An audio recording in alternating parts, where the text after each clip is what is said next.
Today's episode of the Creating Victory podcast welcomes global award winning choreographer and master dance educator Alexandra Beller.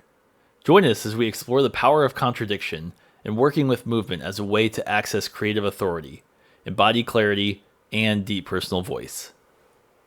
Hey, it's Amy J, and we are back with our newest episode of the Creating Victory podcast. Thank you for listening, sharing, downloading, subscribing. We are here to make the impossible possible with the power of movement. And I have known today's guest for many decades. I'm not going to say how many because we're still very youthful. Alexandra Beller is one of the world's leading dance educators, an amazing dancer, choreographer, teacher, motivator, advocate, inspirer, mother, who's created programs and processes to help dancers internally and externally and people and prove the power of art. So Alexandra, I haven't seen you in forever. You look exactly the same, as beautiful as ever. Thank you for taking some time and share a little bit about all the amazing things you've done. I know you danced with Bill T. Jones and you just came back from a residency in Texas and you've been all over the world and you're literally creating victory. Thanks, Amy. It's great to see you after all this time. No, I crazy. was 15, 16 years old when we were dancing together in these adult dance classes, open dance classes in, 80s New York. Oops, I aged us. So, yeah, I had a professional career dancing with Bill T. Jones. I left to start my own company. I really wanted to choreograph. That company still exists, though it has morphed from a performance and devising company into an education company because I switched over to choreographing for theater. So now I mostly choreograph for plays off Broadway and off Broadway in New York and regional theater. And then I developed a teaching practice many decades ago. Got a degree in something called Laban and Bartenieff, which is a way to look at the human body and be able to analyze every aspect of human movement towards Wow. meaning. And so that goes into both healing practices, which I do one on one with clients, and artistic practices, which I do both in my own art and helping other people to find their own artistic voice. And I'm just about to release a book in June called The Anatomy of Art, which is about unlocking the creative process for dance and theater. This is all just so encouraging and inspiring. And you're such an amazing example about how our lives as artists transform. Because, when we're young, we were at the height of the early MTV days, and we'd go hang out at Joe and Terry's house and watch class videos and eat pizza. And I remember that night. And things change. We grow, we evolve, our bodies change, we get injured, things happen, we have children. So share a little bit about that sort of transformational process for you and what you see with, your own students and clients and how to, it doesn't mean, and I share this when I'm working with young people too, it doesn't mean that your artistic endeavors are over. They're just going to evolve and transform, and how you support people in that process. Yeah.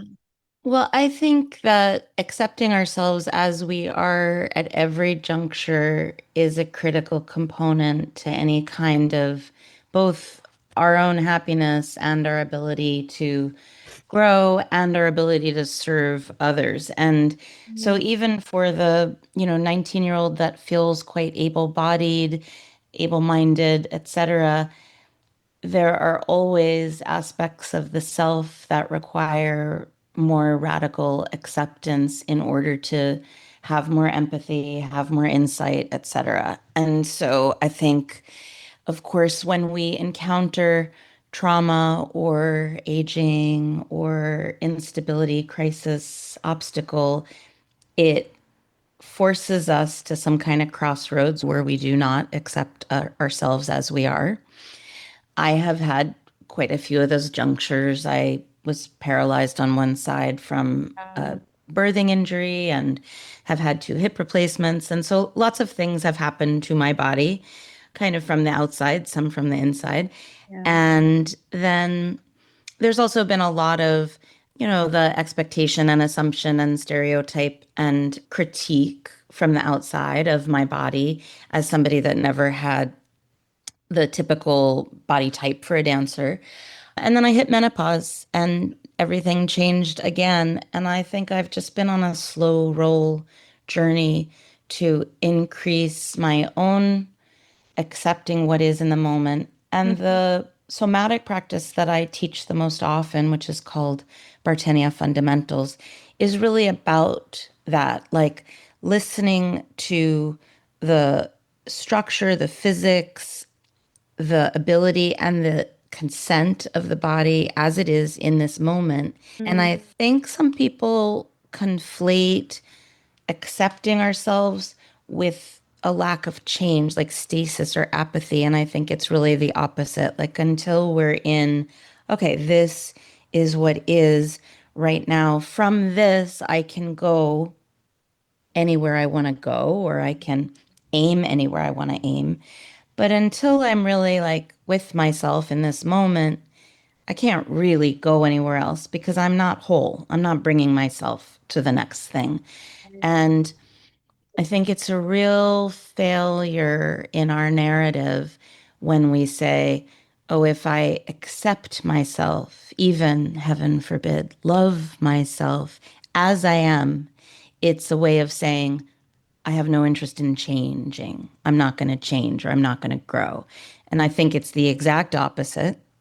And, people will throw this at people with a larger body, like, oh, if you love yourself, then you're saying it's okay to be this way and you're not trying to get XYZ healthier. There are all kinds of stereotypes in there we don't even need to break apart. But Right. first of all, you can love yourself and be working vigorously towards change. Right. And you can love yourself and say, I love myself and I'm interested in this being myself, for as long as it feels right.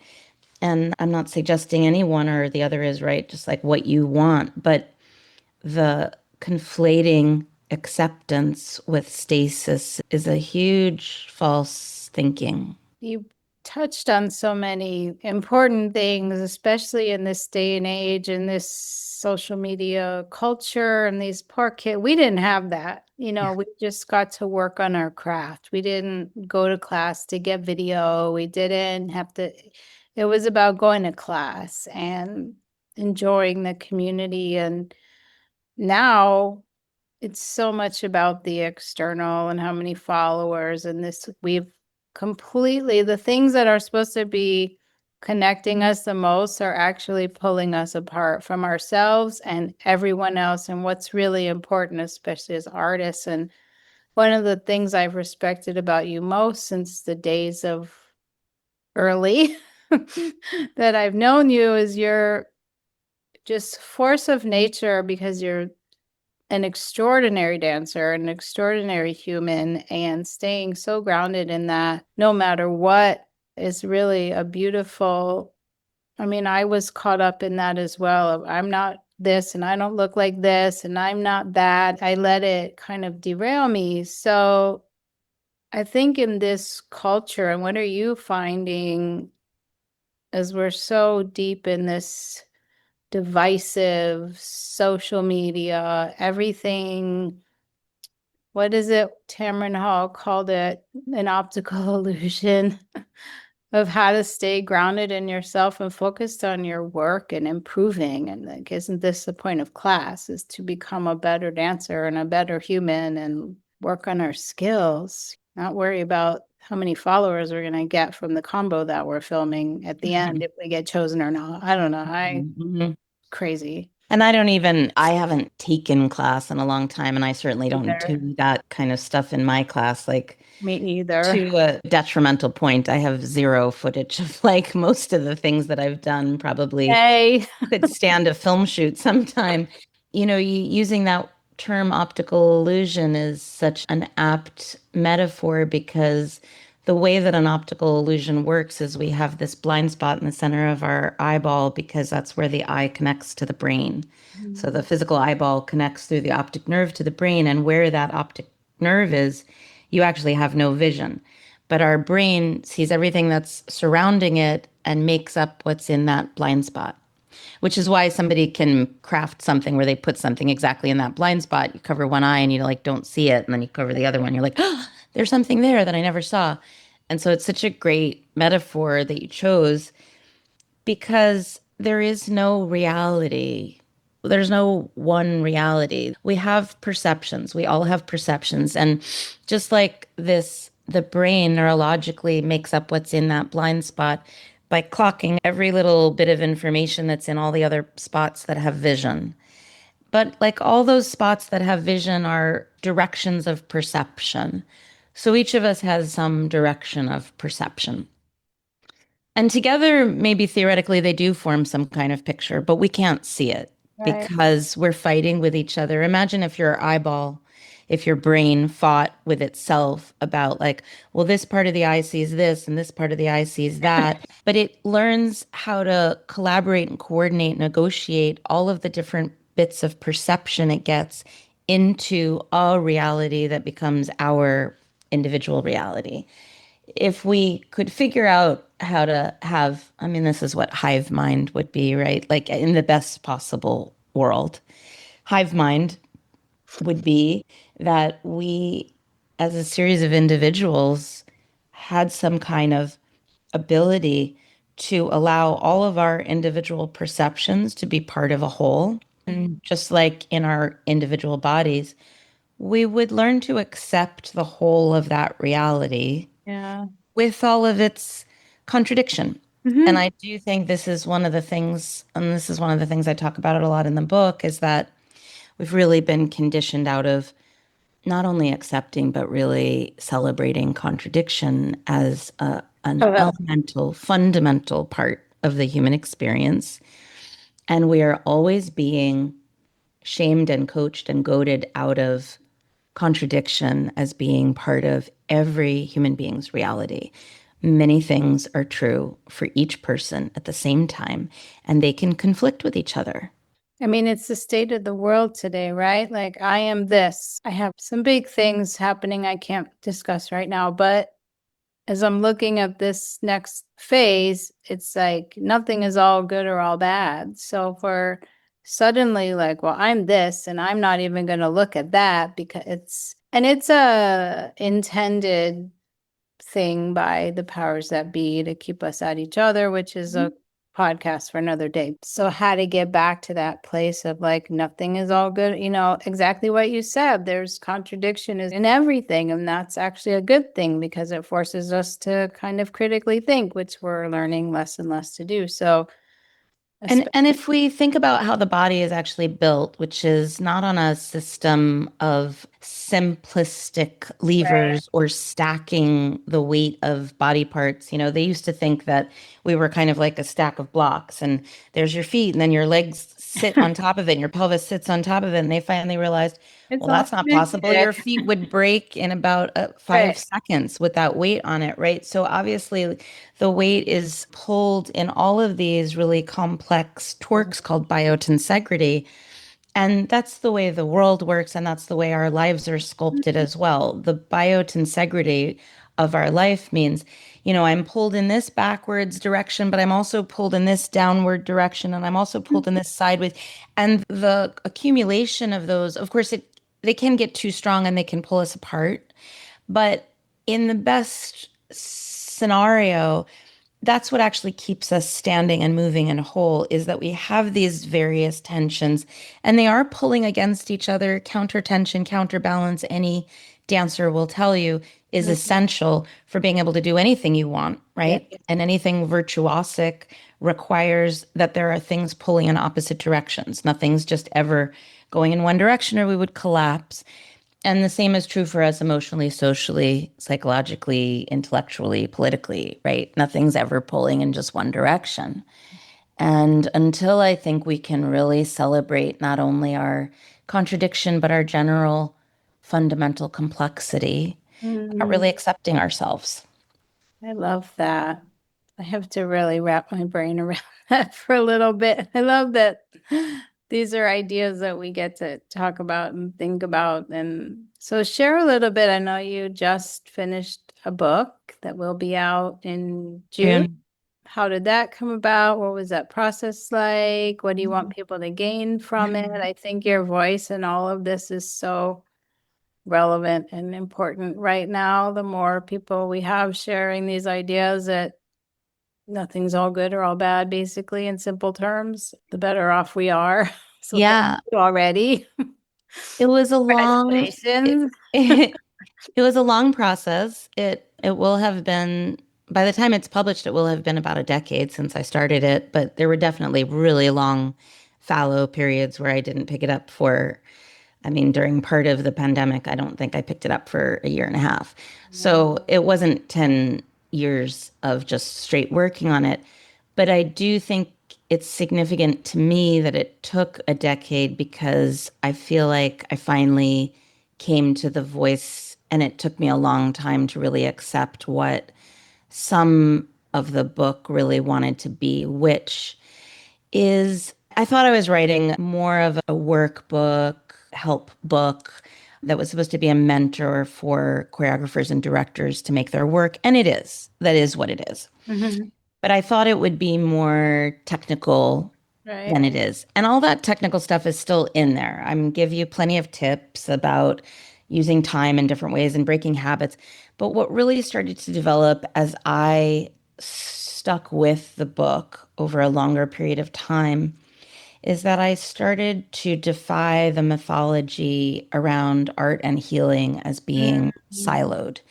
And I think we have this myth that once you say the word healing in an artistic context, people who are artists will roll their eyes or scoff or snort and be like, oh, so like therapy, that's not going to be like good art. Like, I'm not going to want to go to the theater and see that. Like, Right. maybe I'll come to your fundraiser because you're doing good things in the world and I'll like clap for you because you deserve applause. But you're not going to make something I would actually want to go out and watch or bring my friends to. Right.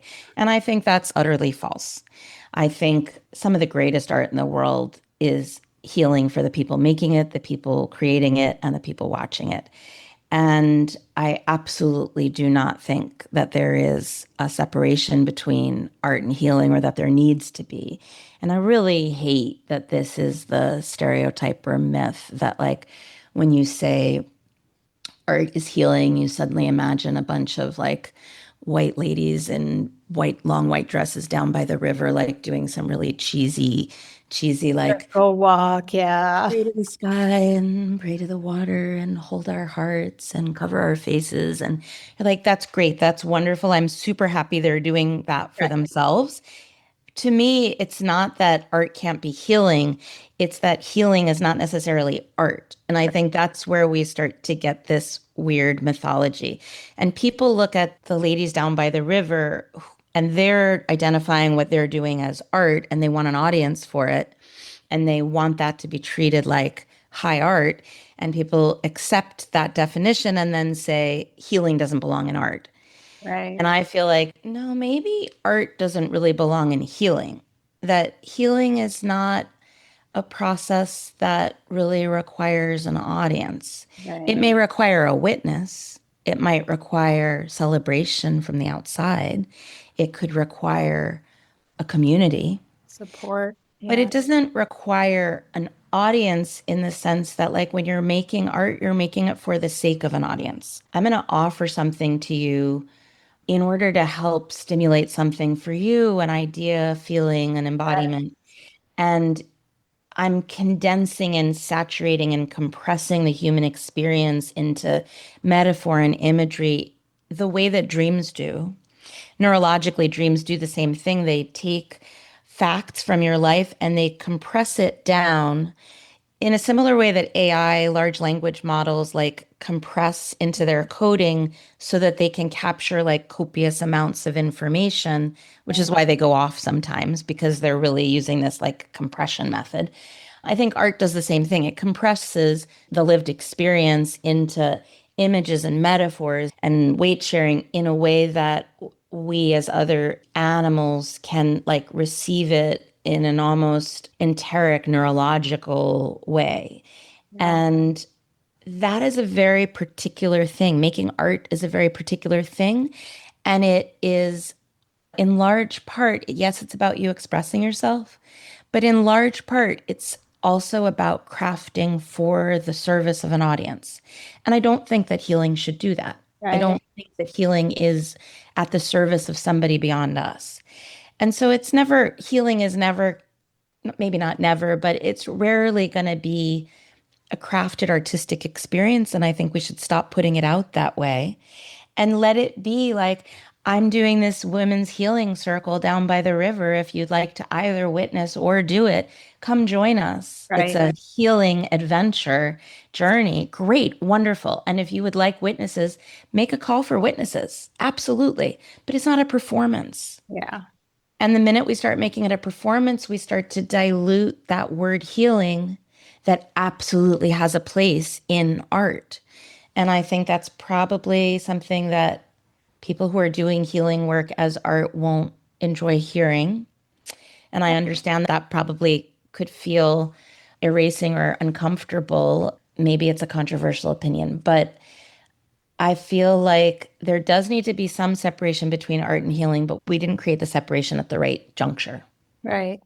And everything in this current moment in time is about marketing and audience. And I know as a choreographer, we have what, 90 minutes maybe. And my goal is always to have an experience for the dancers and the audience to give them a moment to think about something or feel something, but then anything from there is their own experience, interpretation. Like you said, not for an audience. If it sparks something, then great. And sometimes, and we've really lost this, I feel, just art for dance because you want to dance. It doesn't always have to, these big TV shows and competitions and the back, and it's all great and it's inspiring and all that. And I don't want to diminish it, but sometimes when we were in, we would just dance because we love to dance, and that's it. There didn't Yeah. have to be a big context about it. Like, Yeah. Well, and also, if you really start thinking more archaeologically about like where dance originated in culture, yeah, it was always about community expression, joy. relating to the divine, processing feeling, being authentic together, being authentic together with witnesses, being authentic together with witnesses in a way that you served the witnesses and Mm-hmm. their witnessing served you in this Yeah. symbiotic way. And when the scale of who we're thinking about gets too skewed and you're talking about like the likes and the follows or the money or the marketing, like it's a Yeah. way of skewing who is being served. When it gets so skewed, we lose contact with the deeper why of dance, which I do think is one of the most healing activities we can Mm-hmm. engage in because no matter where you were born, what skin color, what religion you were born into, if any, what political ideal, etc., movement is everybody's native language. Mm-hmm. There is no human being on the planet for whom movement is not their native language. Yep. We learn a verbal language second, and our native language is movement. And when we engage with it, we are speaking to the whole human species. That sounds Yeah. hyperbolic, but if you think of it, reposition that and say, imagine that we had a native tongue, like a native spoken language. And from years 0 to like 3 or 4, we all spoke, every human on the planet spoke just this one language. We go like science fiction thought experiment. And then from there, depending on what country, geography, whatever, you start learning separate languages. If everybody remembered that native language, Mm-hmm. we would all be able to communicate with each other, regardless of our country of origin. And movement is that language. And at some level, we could communicate with each other if we spoke the language. But a lot of people have forgotten that language they learned 0 to 3. So Yeah. if it were like a verbal language and we did all remember it, we could all speak to each other. If not, the people that did remember it could speak to each other and they still wouldn't be able to communicate with others that had forgotten that language.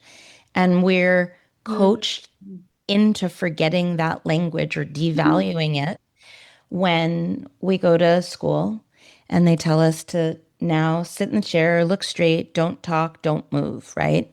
And we're not given artistic aspects of our education. They're barely given physical aspects to their education. When it's this ableist, gym class, which, nowadays is still like, oh, wow, you have gym twice a week. Great. Right. Amazing. As opposed to like, you should be having some kind of movement thing every single Every day. single day. Honestly, I think in pretty much every subject, there should be a way of engaging the body, including in math and in science and in history. It's like, figure out how to engage the body. It would be a radical restructuring of the education system and pedagogy, but I think it would create incredibly more well-rounded critical thinking, but also the embodiment of the thinker is going to lead to individual thinking. So not sheep thinking or brainwashed thinking, but like, well, but my body did this or my body said that.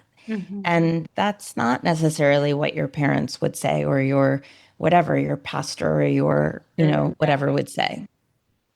And it would also bring us back to our trusting ourselves, because when you're working in movement from your own body, then you're going to trust your reactions. And we could go on all day about the arts and education. And hopefully, I will soon be able to speak to that. But it's high on my list of priorities of things that need to come back, transform for obvious reasons and health reasons. We're seeing so much chronic illness, which is a whole other thing. But so thank you for that because, and like you said, music helps mathematical skills and helps us learn rhythm. And it's no accident that our education system is where it is. And we don't really have time to get into that. But art brings us together. It's a universal language and helps.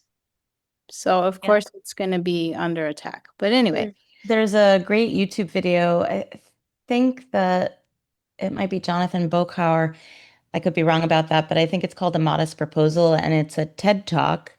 And the person's giving a physics lecture, but they hired a dance company to essentially do a visualization through dance of the physics. Wow.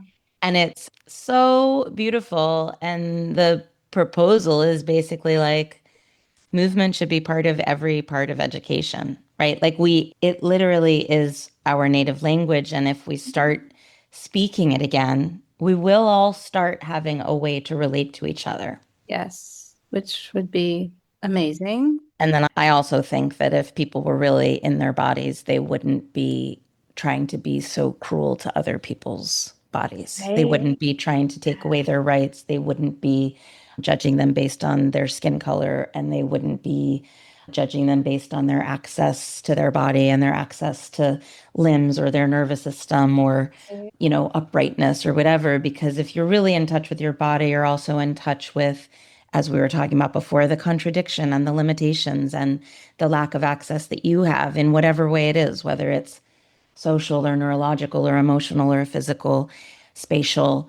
And if you were really in touch with those, you'd have more empathy for others and you wouldn't be trying to take away other people's rights or rights to, heal themselves in the ways, rights to adapt the world to their needs rather than always adapting their needs to the world. Yes, and yes, I have to say to that, and I can't wait to share what's coming in my world. But I know you also have two, I think now college age, both of them. One in college, one just started high school, boys. Just amazing. And just share with everything you know. Like, I just feel like the process of raising children in our current culture is I have mad respect because I could barely manage a cat. So, how do you help them evolve as capable, competent? Did you send them to school? Did you homeschool? Yeah, no, I was not in a position to homeschool, and I don't think I really have the personality type to homeschool. I wouldn't have had the patience for that. And I was lucky enough in Brooklyn to have, even within the public education system, to have some pretty like liberal, progressive, inclusive schools, and of course, lots of issues still with them.